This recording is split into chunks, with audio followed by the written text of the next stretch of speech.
Hello friends, हाँ जाइए chapter 8 के नेक्स्ट क्वेश्चन पर। क्वेश्चन अपना विद्युत चुम्बकीय स्पेक्ट्रम किसे कहते हैं, इसमें तरंगदैर्घ्य और आवृत्ति का बढ़ता क्रम लिखिए।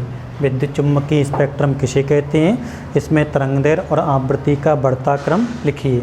तो देखो मैं आपको समझाता हूँ बेटा विद्युत चुम्बकीय स्पेक्ट्रम क्या होता है। सबसे पहले अपन यहाँ देखेंगे विद्युत चुम्बकीय स्पेक्ट्रम। विद्युत चुम्बकीय स्पेक्ट्रम के 2 पार्ट्स होते हैं, दृश्य स्पेक्ट्रम और अदृश्य स्पेक्ट्रम। विद्युत चुम्बकीय स्पेक्ट्रम के बेटा कितने भाग होते हैं, दृश्य स्पेक्ट्रम और अदृश्य स्पेक्ट्रम 2 भाग होते हैं विद्युत चुम्बकीय स्पेक्ट्रम के। अब यहाँ आते हैं अपन दृश्य स्पेक्ट्रम। वैसे तो आप समझदार हो, जानते हो दृश्य का मतलब दिखाई देना। दृश्य का मतलब दिखाई देना।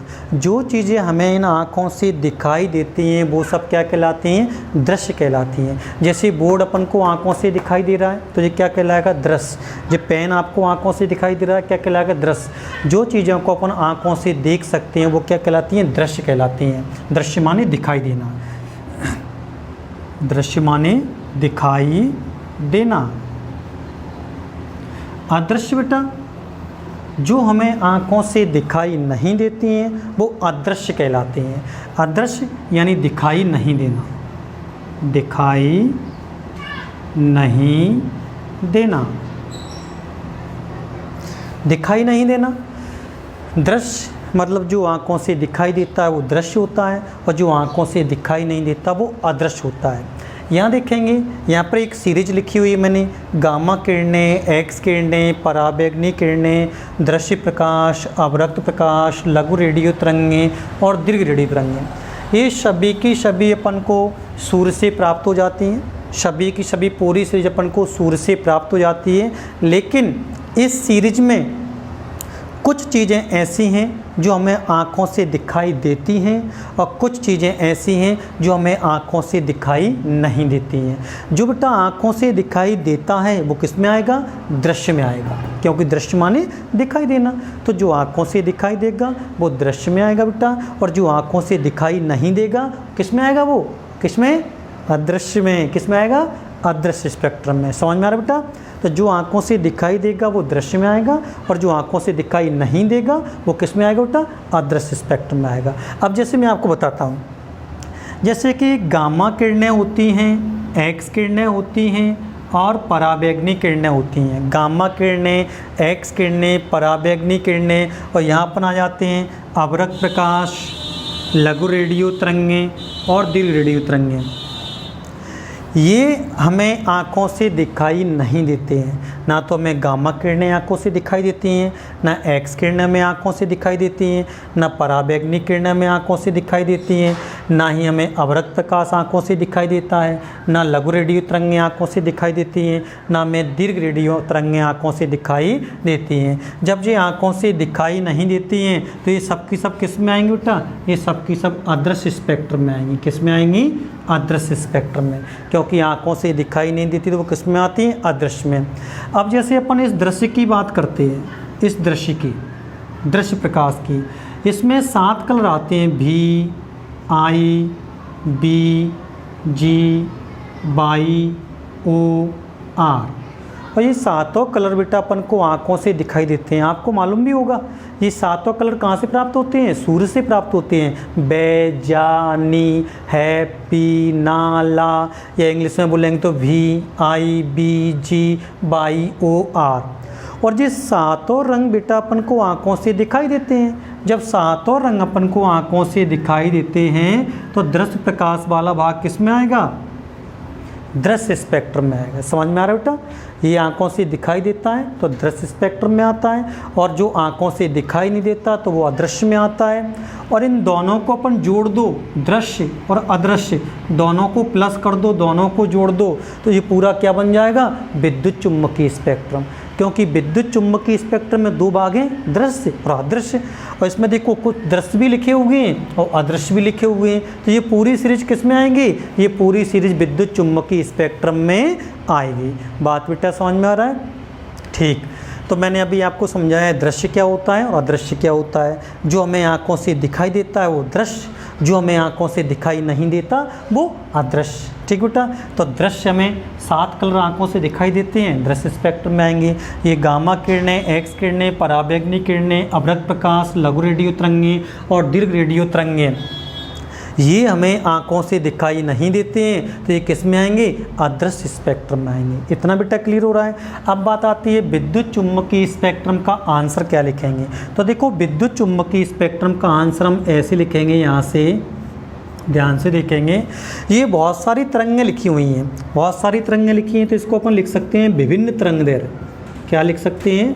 विभिन्न तरंगदैर्घ्य, विभिन्न तरंगदैर्घ्य, क्योंकि बहुत सारी तरंगें हैं तो विभिन्न तरंगदैर्घ्य। विभिन्न तरंगदैर्घ्य वाली ये कौन सी तरंगें हैं? विद्युत चुम्बकीय तरंगें। तो विभिन्न तरंगदैर्घ्य वाली विद्युत चुम्बकीय तरंगों को, विद्युत चुम्बकीय तरंगों को, देखो बेटा ये सीरीज पूरी जो लिखी हुई है ना, वो तरंगदैर्घ्य के बढ़ते क्रम में लिखी हुई है। सबसे कम तरंगदैर्घ्य किसकी है? गामा किरणों की। उससे अधिक तरंगदैर्घ्य किसकी है? एक्स किरणों की। देखो ये निशान बता रहे हैं बेटा अपन को कि सबसे कम तरंगदैर्घ्य किसकी? गामा किरणों की। उससे अधिक तरंगदैर्घ्य किसकी? एक्स किरणों की। उससे अधिक तरंगदैर्घ्य किसकी? पराबैंगनी किरणों की। उससे अधिक तरंगदैर्घ्य किसकी? दृश्य प्रकाश की। उससे अधिक तरंगदैर्घ्य किसकी? अवरक्त प्रकाश की। उससे अधिक तरंगदैर्घ्य किसकी? लघु रेडियो तरंगों की। उससे अधिक तरंगदैर्घ्य किसकी? दीर्घ रेडियो तरंगों की। तो यहाँ से बेटा अपन देखेंगे ये पूरी सीरीज तरंगदैर्घ्य के बढ़ते क्रम में लिखी हुई है। तो अपन लिखेंगे विभिन्न तरंगदैर्घ्य वाली विद्युत चुम्बकीय तरंगों को उनके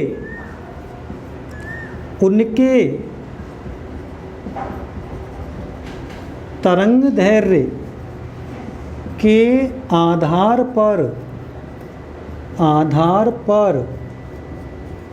एक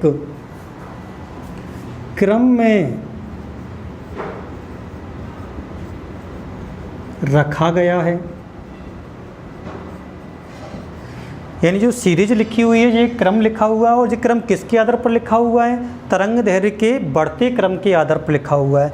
इस सीरीज में जैसे पराबैंगनी किरणें बेटा तीसरे नंबर पर हैं, तो ये तीसरे पर रहेंगी। धोखे से अपन ने इसको दूसरे पे कर दिया, एक्स किरणों को तीसरे पे कर दिया, तो ये गलत माना जाएगा। ये विशेष ध्यान रखना है।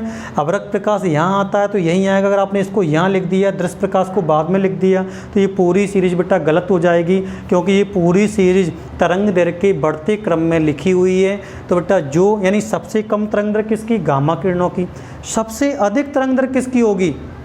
जो सबसे आखिरी नंबर पर है। तो क्या है? दीर्घ रेडियो तरंगें। तो सबसे अधिक तरंगदैर्घ्य किसकी होगी? दीर्घ रेडियो तरंगों की सबसे अधिक तरंगदैर्घ्य होगी। अगर कभी ऐसा पूछ ले क्वेश्चन बोर्ड पेपर में कि विद्युत चुम्बकीय स्पेक्ट्रम में सबसे कम तरंगदैर्घ्य किसकी है, तो आंसर आप बता सकते हो गामा किरणें। अगर ऐसा पूछ ले विद्युत चुम्बकीय स्पेक्ट्रम में सबसे अधिक तरंगदैर्घ्य किसकी है, तो दीर्घ रेडियो तरंगों की। ठीक बेटा, अब यहाँ से अपन देखते हैं कि बहुत सारी तरंगें लिखी थी, तो विभिन्न तरंगदैर्घ्य वाली कौन सी तरंगें बेटा? ये विद्युत चुम्बकीय तरंगें हैं। और किस क्रम में रखा है इसको अपन ने? तरंगदैर्घ्य के आधार पर। विभिन्न तरंगदैर्घ्य वाली विद्युत चुम्बकीय तरंगों को उनके तरंगदैर्घ्य के आधार पर एक क्रम में रखा गया है, जिनके